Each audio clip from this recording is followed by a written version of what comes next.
And kicking off our final NASCAR meet availability this afternoon is David Ragan, driver of the number 18 Pedigree Toyota. And David, coming to Talladega always provides a wild card race into the season, but talk a little bit about your mindset coming in this weekend and also just, winning here a couple years ago as well.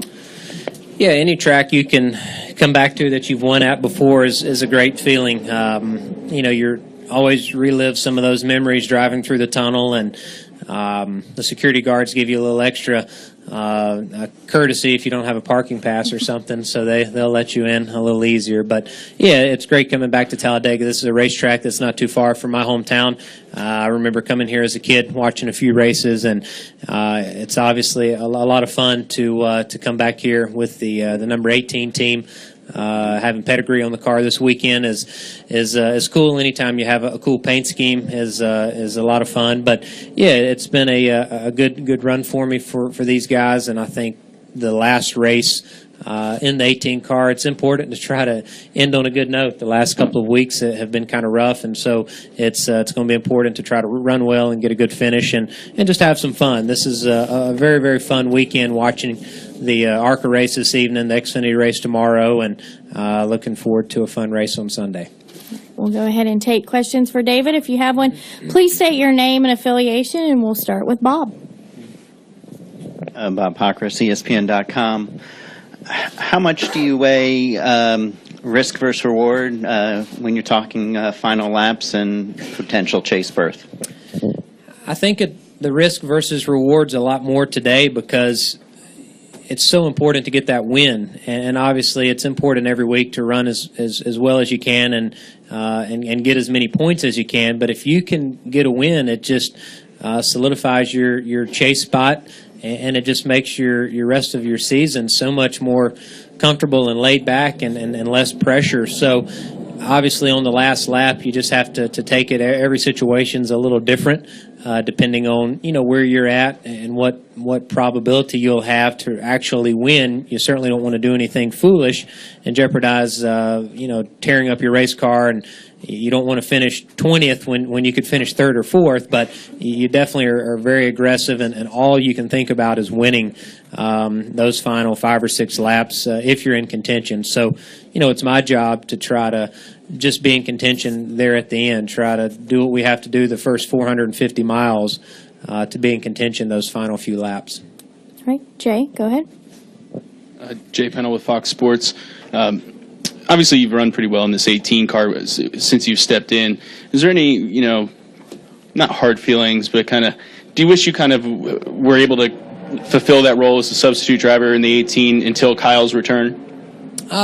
There's no hard feelings at all, and to answer your question, not really. I think timing is everything, and it's so much more important for me to have an opportunity going forward with a full-time car, with a very competitive organization like Michael Waltrip Racing, than it would be for me to run a few more races before Kyle's return. Ultimately, I always knew that this was just going to be a couple of months, 3-month deal until Kyle gets back. And for me, the big picture is the entire season and finishing the season and having a real chance at being competitive going forward and having a shot to make the chase. So ultimately, I hope Kyle is doing well and ready to return soon. I know Eric will do a great job. He's a young kid with a great career in front of him, and I was there 10 years ago, and he deserves a chance.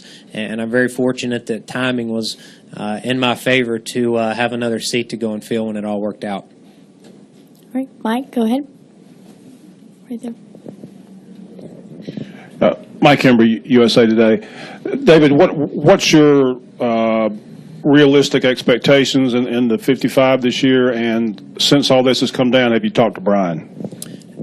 I have not talked to Brian. I do plan on reaching out to him next week just to chat with him a little bit. I did spend a little bit of time and talk to Brian, I think, in Las Vegas, just making small talk when he was back in the car, but I have not talked to him this time around. And our expectations are very high. I think that Clint has been a little hit and miss the first part of the season, just trying to understand the new rules package and those cars to get up to speed. But at the end of the day, Michael Waltrip Racing has all the tools and resources that Joe Gibbs Racing has, or that Hendrick or Stuart Haas has, and there's no reason for us not to be able to win a race and have a shot at making the chase. Certainly, that is our goal going forward. We've got a lot of really good racetracks for me, a lot of good racetracks for the MWR bunch. They're working extremely hard, trying to get those Toyotas as competitive and as fast as they can.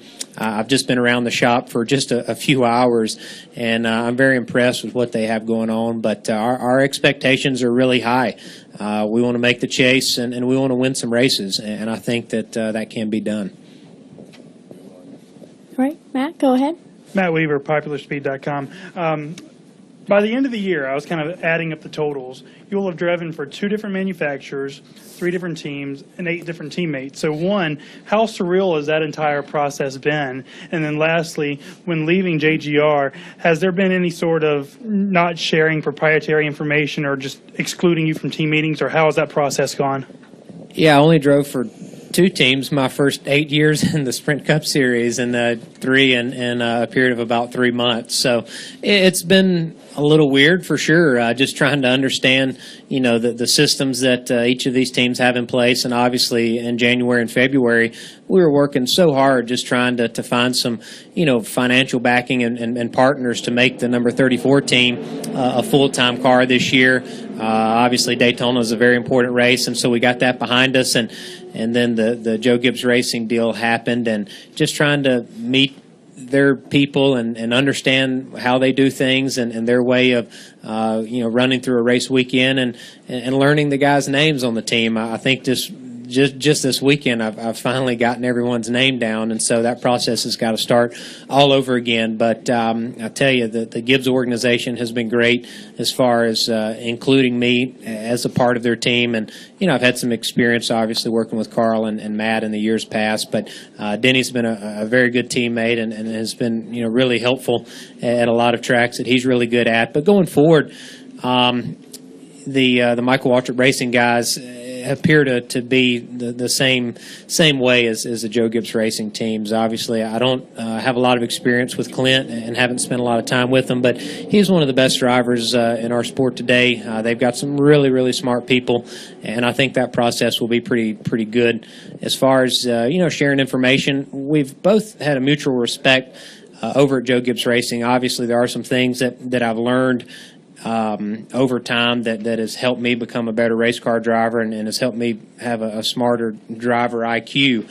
But they haven't just given me a jump drive with all the information that they've got for their Toyotas. But MWR and Joe Gibbs Racing, they're both very involved with TRD on what kind of development that they have, and they also work on some small projects together. But yeah, the last couple of weeks, there's always a time where I knew that I wasn't going to be in the 18 car, and they have some important stuff to protect, but I'm also respectful and honor what they have working, and I don't try to dig. But mutually, it's been a very good relationship, and I can't describe how good they've been, to me, and how good the M&M's folks have been to work with. The Interstate Batteries folks have been very welcoming, and I feel like I've made some really good friends during my few months there. All right, we'll go to Jerry and then back to Jay. David, Jerry, Jordan, kick the tires over to your left. Stepping away from that for a second, putting something together on Mother's Day, can you talk about the role your mom played in your racing career and getting to, where you're at today? Yeah, my mom probably hasn't gotten thanked enough over the years. It's always about my dad or, my uncle or family members that have really, paved the way from a mechanical standpoint or financial standpoint, but certainly like in my household today, the mom is what takes care of things while the rest of the family is gone racing. And yeah, my mom, even though she couldn't tell you the difference between a lug nut and a carburetor, she loves racing. She's a big racing fan, a big supporter of David Ragan, and so it's always encouraging to have family members, love you unconditionally, but also love what you're doing. And so my mom, hasn't missed a race, that my dad or my family will attend, and obviously, just keeping me in line those days that I didn't want to go to school or I didn't want to do other things. She made me, stick to what I needed to do as a young kid and continue to go racing at the same time. But yeah, my mom's a great mom and a good wife to my dad, and she's a good lady. All right, Jay, go ahead. Jay Pennell with Fox Sports again. What does it mean to go from your experience at Roush to the experience at Front Row, a mid-level team there, but to now being called upon by top-level teams like Joe Gibbs Racing and Michael Waltrip Racing to come in and offer your services as a driver? Talk about the technical side, the driving side of it. What does it mean to you personally to have those folks call you up and ask you to drive their cars? Well, for me, it's just you never lose that desire to be a champion or a very competitive person in this sport, and it's so easy. As things change, as sponsors come and go, as young kids come in, or as you get older, you can lose that competitive drive a little bit. And certainly there's teams in this garage that have the resources and the financial backing to be competitive and win, and then there's teams that don't. And what I've seen is NASCAR does an incredible job keeping the playing field pretty dang level that would allow a team like Front Row Motorsports or Tommy Baldwin Racing, BK Racing, Germain Racing to still be competitive at the top level, and for me to be able to see the resources and how business is conducted with Joe Gibbs Racing and now Michael Waltrip Racing, it's really a miracle that some of those smaller teams can be a 15th or a top 10 car on occasion. And so, kudos to NASCAR for doing an excellent job with the rules and governing the sport in the way they do that allow, a young team to try to get its feet wet and be competitive like Front Row Motorsports has. So as far as me personally, though, I feel like my health has been very good over the years. I'm 29 years old, and so I've just never lost the drive to continue to get better and work as hard as I can, and whatever opportunities in front of me, just try to make the best of it. All right. Any additional questions for David? Okay.